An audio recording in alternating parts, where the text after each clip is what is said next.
மிகப்பெரிய கட்சி பாரதிய ஜனதா கட்சி. உலகத்தில் மிகப்பெரிய தலைவர் பாரத பிரதமர் நரேந்திர மோடி அவர்கள் உலகெங்கும் இன்னைக்கு போய் இந்தியாவுடைய பெருமையை உலகெங்கும் இன்னைக்கு எல்லா நாடுகளிலும் போர் மூண்டு கொண்டு இருக்கிறது. எல்லா நாடுகளிலும் அரபிய நாடுகளில் கூட இன்னைக்கு குண்டுமழை பொழிந்துட்டு இருக்கிறது. இந்த சூழ்நிலையில் கூட இந்தியாவுக்கு வர வேண்டிய எல்லா பொருட்களும் வேரிஸ் நீர்முறை மூலமாக இன்னைக்கு எல்லா கப்பலும் இன்னைக்கு திறந்து விடப்பட்டிருக்கிறது. இவ்வளோ பெரிய நாட்டில், இவ்வளோ பெரிய ஜனத்தொகை கொண்ட நாட்டில் இன்றைக்கு நேருவை காட்டிலும் அதிகமான நாட்கள் இன்றைக்கு பிரதமராக மாண்புமிகு பிரதமர் நரேந்திர மோடி அவர்கள் இன்றும் ஆட்சி செய்து கொண்டிருக்கிறார்கள். அதிக நாட்கள் இந்தியாவில் இன்னும் ஆளப்போகிற ஒரு பிரதமராக பாரத பிரதமர் நரேந்திர மோடி அவர்கள் ஒரு நல்லாட்சி செய்து கொண்டிருக்கிறார்கள். அதில் தமிழகத்திற்கு மட்டும் உதவிக்கல, எல்லா நன்மைகளும் தமிழகத்திற்கும் தருவதற்கு பாரத பிரதமர் நரேந்திர மோடி அவர்கள் தயாராக இருந்து கொண்டிருக்கிறார் என்பதை இந்த நேரத்தில் தெரிவித்துக் கொள்கிறேன். முன்னாள் மாநில தலைவர் பிறந்த நாள், முன்னாள் மாநில தலைவர் டெல்லி போயிருந்தாங்க, நீங்களும் டெல்லி போயிருந்தீங்க. எதுவும் பேசப்பட்டதா என்ன? உங்கள் அனைவருடைய வாயிலாக, இந்த மீடியா ஊடகங்கள் வாயிலாக எனது அருமை சகோதரர் திரு அண்ணாமலை அவர்களுக்கு இனிய பிறந்தநாள் நல்வாழ்த்துக்களை நான் தெரிவித்துக் கொள்கிறேன். அவர் நல்ல ஆரோக்கியமும் குடும்பத்தோடு நல்ல சுகத்தோடு வாழ்வதற்கு இறைவன் அவருக்கு எல்லா வகையிலும் உதவி செய்ய வேண்டும் என்று அன்போடு நான் கேட்கிறேன். அவர் புதிய கட்சி ஆரம்பிக்க போகிறதா ஒரு தகவல் வெளியில் போய்கிட்டே இருக்குது. இருந்தாலும் நீங்கள் பேச்சுவார்த்தை நடத்தினதாகவும் நீங்கள் கூட அவர்கிட்ட பேசினதாகவும் பல்வேறு தகவல்கள் வெளியே பேசப்பட்டது. என்ன நடக்கும் போது இல்லை, அதாவது புதிய கட்சி தொடங்குவது குறித்து அவரும் இதுவரையும் யாரிடம் பேசவில்லை. நாங்களும் அவர்களிடம் இது குறித்து எந்த மாதிரி பேசவில்லை. பொதுவாக கட்சி ரீதியாக எப்பொழுதும் போல் நாங்கள் வழக்கமாக நாங்கள் அவர்களிடம் பேசிக் கொண்டிருக்கிறோம். தொடர்ச்சியாக அந்த சர்ச்சைக்கு, அதாவது புதிய கட்சி அவர் விலகுகிறாரு, தொடர்ச்சியாக இப்போ இளைஞர்களுக்கு உற்சாகம் தரக்கூடிய வகையில் அந்த கட்சி இருக்கும் அப்படிலாம் ஒரு பேச்சுவார்த்தை நடந்துட்டு இருக்கு. இது உங்களுடைய மாநில தலைவராக உங்களுடைய கருத்தை? எல்லாம் மீடியா தான், நீங்கள் தான் எல்லாமே மீடியா மூலமாக சிறிய விஷயத்தை கூட பெருசாக பூதாகரமாக காட்டுறது நம்மளுடைய மீடியா தான். அவரே சொன்னார் 2 நாட்களில் தெரியும் உங்களுக்கு. அப்போ அது அவர்கிட்ட தான் கேட்கணும். அவர் ராஜினாமா கடிதம் கொடுத்ததா சொல்கிறாங்க, உண்மைதானா? இதுவரையிலும் மாநில தலைவர்கள் முறையில் என்னிடம் எந்த கடிதமும் வரவில்லை. என்ன அவருக்கு பாரதிய ஜனதா கட்சியில் என்ன அவருக்கு மைனஸாக இருக்கு? ஏன் வெளியே போகிறீங்க? என்ன துறையில் இருக்கார்? ஏன்னா அதை பற்றி நீங்கள் அவர்கிட்ட தான் மாநில தலைவர் உங்கள்கிட்ட ஏதாவது தெரிவிச்சிருக்காரு? ஏதாவது இதுவரையிலும் திரு அண்ணாமலை அவர்கள் என்னிடம் எந்த விதமான கருத்து இது பற்றியும் பேசவில்லை. வேற நாங்கள் மற்ற விஷயங்கள், குடும்ப விஷயங்கள், கட்சி விஷயங்கள் பேசியிருக்கோம். முதலமைச்சர் விஜய் அவர்களின் செயல்பாடு எப்படி இருக்கு? அதாவது திரு அண்ணாமலையை பொறுத்தவரையிலும் தேர்தலில் கூட தனி ஹெலிகாப்டர் மூலமாக எல்லா தொகுதிகளுக்குமே பிரச்சாரம் பண்ணிட்டு வந்தார். அதனால் கருத்து வேறுபாடுகள் என்பது எங்களுக்குள் எதுவுமே இல்லை. முதலமைச்சரை பொறுத்த மட்டும் கருத்து வேறுபாடு நன்றி சொல்ல திருச்சிக்கு வந்திருந்தார். ஒரு முதலமைச்சராக பதவியேற்ற பிறகு பெரும்பான்மை அரசு இல்லாட்டா கூட அவர் சிறுபான்மை அரசு அப்படின்னு சொன்னார். அது சிறுபான்மை அரசா சிறுபான்மையினர் அரசா என்பதை அவர் கொஞ்சம் விளக்கம் தான் நல்லாயிருக்கும். சட்டமன்றத்தில் முதல் நாள் உரையிலே அவர் பேசினார், நாங்கள் சிறுபான்மையினர் அரசு அப்படின்னார். அது எதோ மீன் பண்ணி சொன்னாருங்கிறது எங்களுக்கு தெரியல. அப்புறம் கடந்த கால திமுக அரசாங்கத்திற்கும் இப்போ நடக்கிற இந்த அரசாங்கத்திற்கும் ஒரு வித்தியாசமும் இல்லை. இந்த ஆட்சி 10ஆம் தேதி பதவியேற்றாங்க. இன்னைக்கு தேதி 10, அதில் ஒரு 20 நாள், இதில் ஒரு எத்தனை நாள் ஆச்சு? இந்த 3 நாள் ஆச்சு. 23 நாளிலையும் 25 கற்பழிப்பு சம்பவங்கள் தொடர்ந்து நடந்துக்கிட்டே இருக்கு. எல்லா இடத்துலையும் கஞ்சா நடந்துக்கிட்டே இருக்கு. படுகொலைகள் பார்த்தீங்கன்னா படுகொலை மட்டும் 15க்கும் மேற்பட்ட படுகொலைகள், பாலியல் குற்றங்கள், அப்புறம் ஊழல். இப்பவும் இதில் என்ன ஆரம்பிச்சிட்டாங்கன்னா, இப்போ எல்லா கடையிலையும், டாஸ்மாக் கடையிலுமே மாமூல் வாங்கிறதுக்கு ஆரம்பிச்சிட்டாங்க. கேட்டால் அமைச்சரே சொல்கிறாரு, அமைச்சர் என்ன சொன்னார்னா, உயர்நீதிமன்றமே சொல்லியிருக்கு 10 ரூபா பாட்டிலுக்கு வாங்கலாம் அப்படி. முதலமைச்சர் கரூரில் போய் முத கூட்டத்தில் பேசும்போதே 10 ரூபா பாட்டிலுக்கு 10 ரூபா பாட்டிலுக்கு. ஆனால் இன்றைக்கி அந்த 10 ரூபா பாட்டிலுக்கு இன்றைக்கும் வாங்கிட்டு இருக்காரு. அப்போ இந்த அரசாங்கத்துக்கு மக்கள் நம்பி வாக்களிச்சிருக்கிறாங்க. வாக்களித்த மக்களுக்கு இந்த அரசாங்கம் என்ன சொல்லுது? சரி, ஒரு முதலமைச்சர் எதிர்கட்சி தலைவர்கள் சொல்கிற கருத்தை அது மறுத்து சொல்லலாம். எதிர்கட்சிகளுக்கு தங்களுடைய குறைகளை, ஆட்சியுடைய குறைகளை சொல்வதற்கு உரிமைகள் இருக்கிறது. அதை மறுத்து சொல்வதற்கு முதலமைச்சருக்கு உரிமை இருக்கிறது. ஆனால் அவர் சொல்றாரு, எங்களுக்கு வாயில வந்துடும் அப்படிங்கிறார். உண்டு தானே?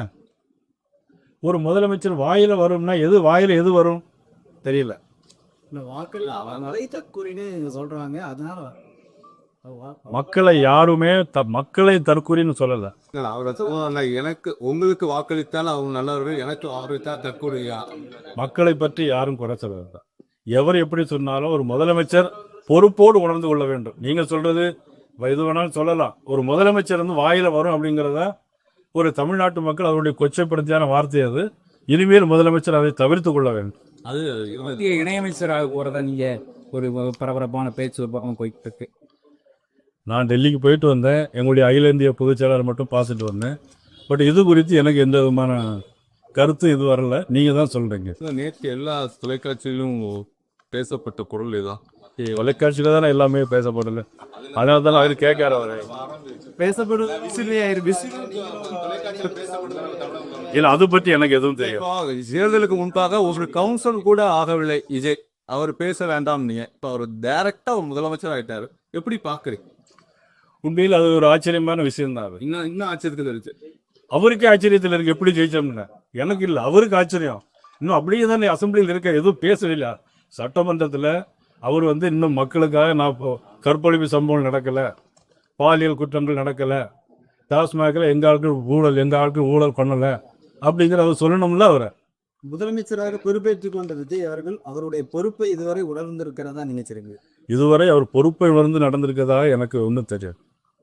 ஏன்னா இன்னைக்கு எலக்ட்ரிசிட்டி போர்டில் அந்த சென்னை அண்ணா சாலையில் உள்ள தலைமை அலுவலகத்தில் பார்த்தீங்கன்னா எலக்ட்ரிசிட்டி போர்டில் அங்கே ஹார்ட் டிஸ்கே காணாமல் போயிருக்கு. டெண்டர் விட்டதில் 400 கோடி ரூபாய்க்கு மேலே ஊழல் அப்படிங்கிறாங்க.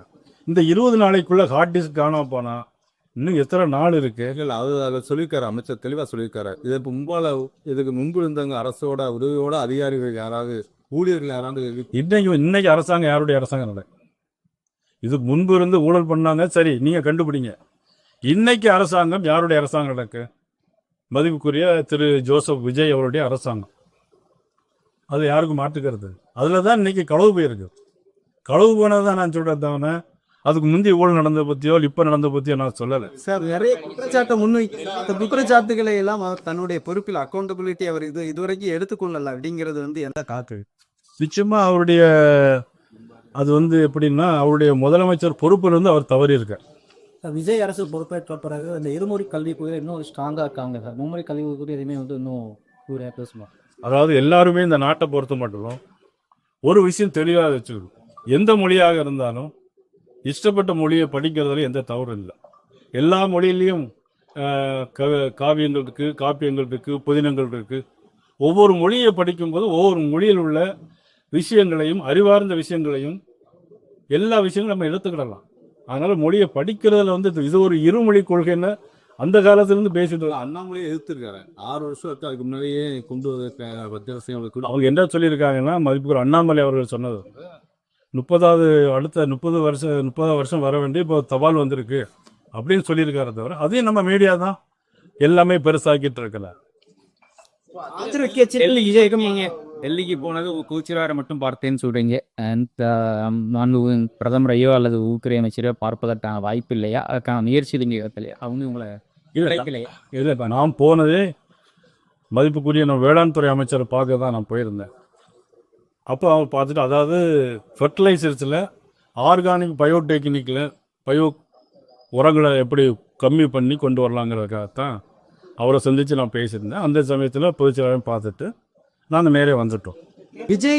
விஜய்க்கும் காங்கிரஸ் கட்சிக்குமான உறவு ஏற்கனவே ஒரே ஒரு நாடாளுமன்ற மாநிலங்களவை வாய்ப்பாக வாய்த்திருந்தது. அதையும் காங்கிரஸ் கட்சியிடம் தாவேக்கா விட்டு கொடுத்துட்டு காங்கிரஸ் கட்சியை வளர்ப்பதில் தாவேக்கா உறுதியா இருக்கிறதா? காங்கிரஸ் கட்சியினுடைய பினாமி கட்சி மாதிரி தான் அநேகமாக இருக்குதுன்னு நினைக்கிறேன்.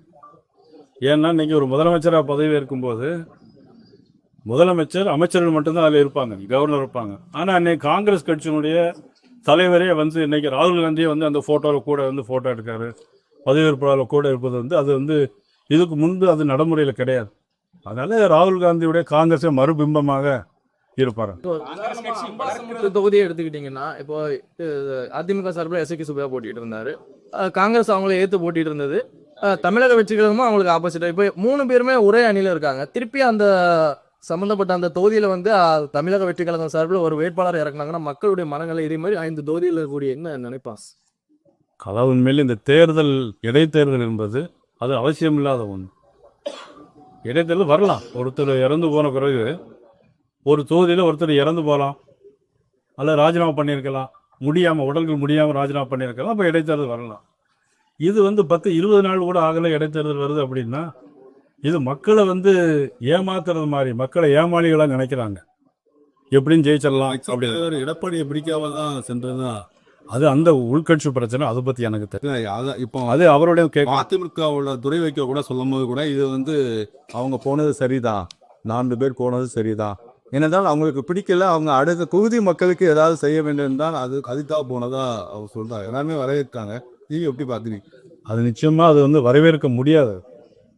அதாவது தேவையில்லாமல் ஒரே தேர்தல், அரசாங்கத்திற்கு பணச்செலவு, நம்மள மக்கள் வாக்களித்திருக்காங்க, திருப்பி ஒரு தேர்தல் அது எதற்கு அவசியமாக? அது தேவையில்லாத ஒன்று. காங்கிரஸ் கட்சி சிறப்பாக செயல்படுறது நினைக்கிங்களா? அதாவது தமிழ்நாட்டில் எலெக்ஷனுக்கு முன்னாடி திமுக கூட கூட்டணி ஒரு 28 சீட்டு, ஒரு ராஜ்யசபா. ஏற்கனவே ஒரு குதிரை பேரம் நடந்துகிட்டே இருக்கு. இப்போ இல்லை, இதுக்கு முன்னால திரு காமராஜ் அவர்கள் வந்து அவரை கடத்திட்டு போனாங்க. அவர் அந்த கட்சியினுடைய மதிப்புக்குரிய திரு டிடிவி தினகரன் அவருடைய கையெழுத்தையே போட்டு கவர்னர்கிட்ட வந்து கொடுத்தாங்க. அந்த கட்சியினுடைய பொதுச் செயலாளர் அவரே இல்லை அப்படின்னு சொன்ன பிறகு திருப்பி கூட்டிட்டு வந்தாங்க. திருப்பி அவர் அந்த கட்சிக்கே போயிருக்காங்க. பல கோடி ரூபாய் இதில் கை மாறி இருக்கு. இதில் குதிரை பேரம் நடந்திருக்கு. காங்கிரஸ் கட்சி எலெக்ஷனுக்கு முன்னாடி திமுக கூட கூட்டணி 28 எம்எல்ஏ, ஒரு ராஜ்யசபா. இப்போ தாவேக கூட இப்போ ஆட்சியில் பங்கு, இப்போ ஒரு ராஜ்யசபா. இப்போ நீங்கள் காங்கிரஸ் கட்சி வந்து ஒரு திறமையாக செயல்படுகிறதா? எப்படி அங்கரங்கோட செயல்படுக்கா? இதில் வந்து கூட்டணி கட்சி அவங்களுக்கு மந்திரி பதவி வேண்டும், அதில் மந்திரி பதவி நீடிக்கணும், இந்த ஆட்சி நீடிக்கணும். ஆக இருவருக்குமான உறவுகள். திமுகவுக்கும் பாஜகவுக்குமான உறவு ஒரு நெருக்கத்தை நோக்கி பயணித்து கொண்டிருக்கிறதா? கூட்டணி அமைகிறதுக்கான ஒரு சூழல்ல எந்த சூழலும் அப்படி ஒரு கேள்வி எழ வேண்டிய அவசியமே இல்லை.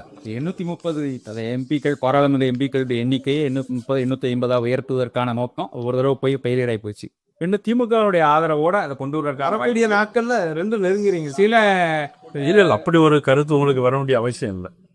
கூட்டணி வருமா வர அம்பாசமுத்திர இடைத்தேர்தலில் போட்டியிட வாய்ப்பு இருக்கா சார்? வர இடைத்தேர்தலில் கூட்டணி பாஜகவுடைய நிலைப்பாடு என்ன? இடைத்தேர்தலில் அம்பாசமுத்திர தேர்தலில் போட்டியிட வேண்டாம் என்பது, யார் வேட்பாளர் என்பது எங்களுடைய அகில இந்திய தலைமை பார்லிமெண்ட் போர்டு அதுதான் முடிவு. இத்தனை நாள் திமுகவோடு கூட்டணியில் இருந்த கட்சிகள் எல்லாம் ஒரு அமைச்சரவை இடம் கிடைத்தவுடன் அங்கு சென்றிருக்கிற ஒரு நிலையும், அல்லது இதுக்கு முன்னாடி அமைச்சரவையிலேயே பங்கேற்காத கட்சிகள், அவர்கள் சிறுபான்மையினராக இருக்கட்டும், அல்லது வந்து பட்டியல் சமூகப்படுத்தப்பட்ட அந்த கட்சிகளாக இருக்கட்டும், எல்லோருக்கும் ஒரு அங்கீகாரம் கிடைச்சிருக்குங்கிறத எப்படி பார்க்கணும்? இது ஒரு சந்தர்ப்பவாதம், அவருடைய சுயநலவாதம். உலகத்திலே மிகப்பெரிய கட்சி பாரதிய ஜனதா கட்சி.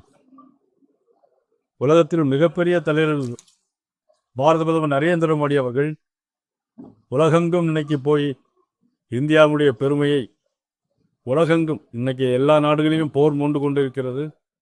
எல்லா நாடுகளிலும், அரேபிய நாடுகளில் கூட இன்னைக்கு குண்டுமழை பொழிந்துட்டு இருக்கிறது. இந்த சூழ்நிலையில் கூட இந்தியாவுக்கு வர வேண்டிய எல்லா பொருட்களும் வேரிஸ் நீர் மூலமாக இன்னைக்கு எல்லா கப்பலும் இன்னைக்கு திறந்து விடப்பட்டிருக்கிறது. இவ்வளோ பெரிய நாட்டில், இவ்வளோ பெரிய ஜனத்தொகை கொண்ட நாட்டில் இன்றைக்கு நேருவை காட்டிலும் அதிகமான நாட்கள் இன்றைக்கு பிரதமராக மாண்புமிகு பிரதமர் நரேந்திர மோடி அவர்கள் இன்றும் ஆட்சி செய்து கொண்டிருக்கிறார்கள். அதிக நாட்கள் இந்தியாவில் இன்னும் ஆளப்போகிற ஒரு பிரதமராக பாரத பிரதமர் நரேந்திர மோடி அவர்கள் ஒரு நல்லாட்சி செய்து கொண்டிருக்கிறார்கள். அதில் தமிழகத்திற்கு மட்டும் உதவியில்லை, எல்லா நன்மைகளும் தமிழகத்திற்கு தருவதற்கு பாரத பிரதமர் நரேந்திர மோடி அவர்கள் தயாராக இருந்து கொண்டிருக்கிறார் என்பதை இந்த நேரத்தில் தெரிவித்துக் கொள்கிறேன். முன்னாள் மாநில தலைவர் நீங்கள் பிறந்த நாள், முன்னாள் மாநில தலைவர் டெல்லி போயிருந்தாங்க, நீங்களும் டெல்லி போயிருந்தீங்க. எதுவும் பேசப்பட்டதா? என்ன